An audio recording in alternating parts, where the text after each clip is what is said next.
Minute समय लूँगा, क्योंकि हमारे जो कविवर बंधु हैं उन लोगों को भी अपनी उपस्थिति दर्ज करानी है और ज़्यादा मैं बोलता हूँ तो समय ज़्यादा ले लेता हूँ, इसलिए मैंने सोचा है कि बस 1 मिनट में अपनी बात समाप्त कर दूँ।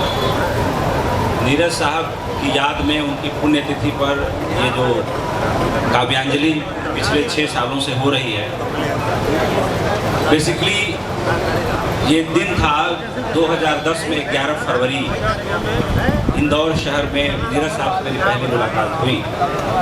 और नीरज साहब, हम मंच पर तो अकेले थे, लेकिन वहाँ बैठे बैठे कवि सम्मेलन चलता रहा और उनके पूरे परिवार से टेलीफोन से हमारा परिचय हो गया।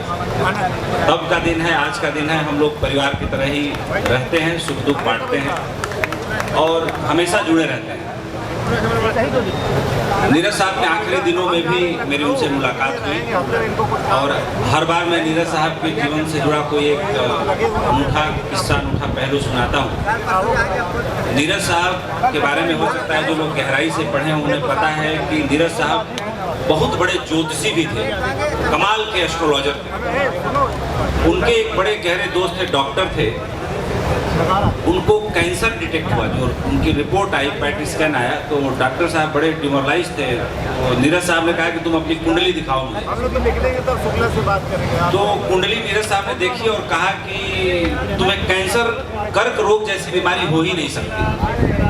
तो डॉक्टर साहब ने कहा कि नहीं, बहुत अच्छी जगह से चेकअप कराया है, दिल्ली में रिपोर्ट आई है। तो उन्होंने कहा मेरे कहने से दोबारा कराओ, और अगर तुम्हें कर्क रोग दोबारा निकल आया तो मैं जीवन में कुंडली देखना छोड़ दूंगा, फिर दोबारा कभी कुंडली नहीं देखूंगा।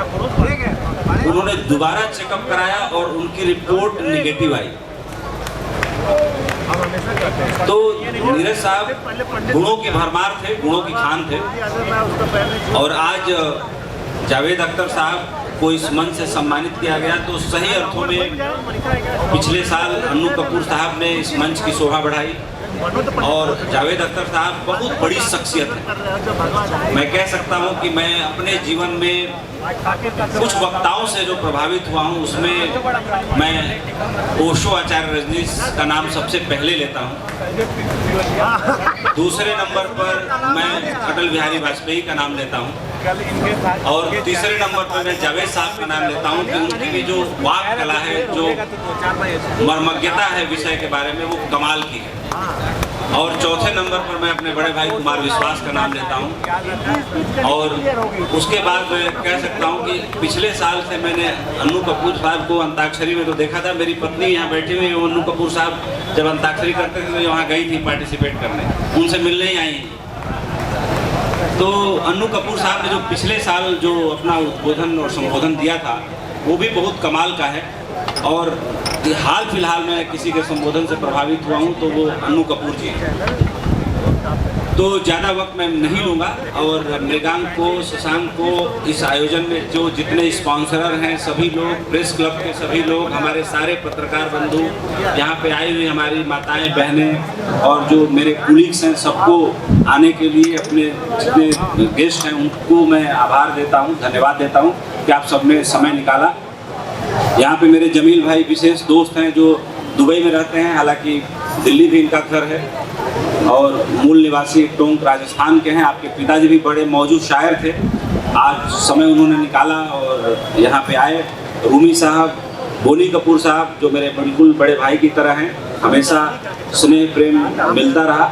और इस मंच पे जितने लोग बैठे हैं, मैं कह सकता हूँ कि बाहर की दुनिया में हो सकता है लोग मेरे से इत्तेफाक रखते हो न रखते हो, लेकिन इस मंच पे जितने लोग बैठे हैं, मैं मन से मानता हूँ कि सब लोग मुझे बड़ा प्यार करते हैं। तो आप सभी का बहुत बहुत आभार। रूमी साहब, आपका भी बहुत सारा आभार। धन्यवाद। जय हिंद, जय भारत।